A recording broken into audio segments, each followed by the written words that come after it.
তেলিয়ামুড়ায় ২৬টি আলমারি ভেঙে দুঃসাহসিক চুরিকাণ্ডের ঘটনায় আতঙ্ক। ২৬টি আলমিরার তালা ভেঙে লুটপাট চালালো চোরেরা। তেলিয়ামুড়া মহকুমা তুলসিন রায়বাড়ি দ্বাদশ শ্রেণী বিদ্যালয়ে চুরির ঘটনায় ছড়িয়েছে ব্যাপক চাঞ্চল্য।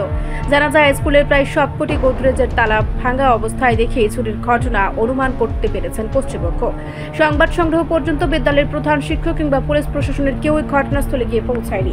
এর মধ্যে খবর পেয়ে স্থানীয় বেশ কিছু এলাকাবাসী এবং বেশ কয়েকজন শিক্ষক বিদ্যালয়ে ছুটে গেছেন। সবাই আশঙ্কা প্রকাশ করেছেন চোরের দল হয়তোবা গোদরেজ থেকে মূল্যবান কিছু সামগ্রী নিয়ে গেছে।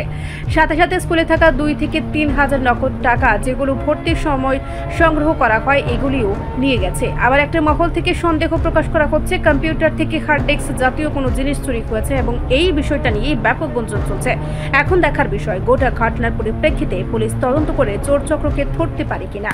তুলসিন রায়বাড়ি দ্বাদশ শ্রেণী বিদ্যালয়।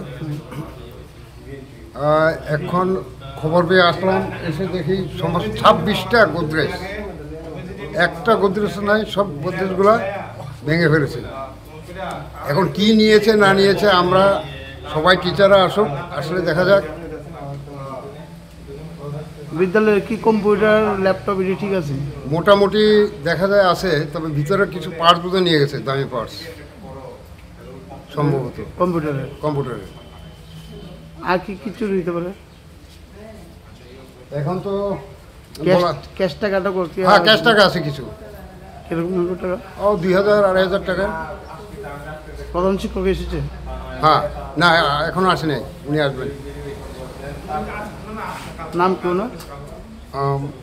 শান্তনু দত্ত মহাশয়। আপনার নাম? তপনকান্তি মজুমদার, বিদ্যালয় টিচার। রিপোর্ট সংবাদ প্রতীক্ষা।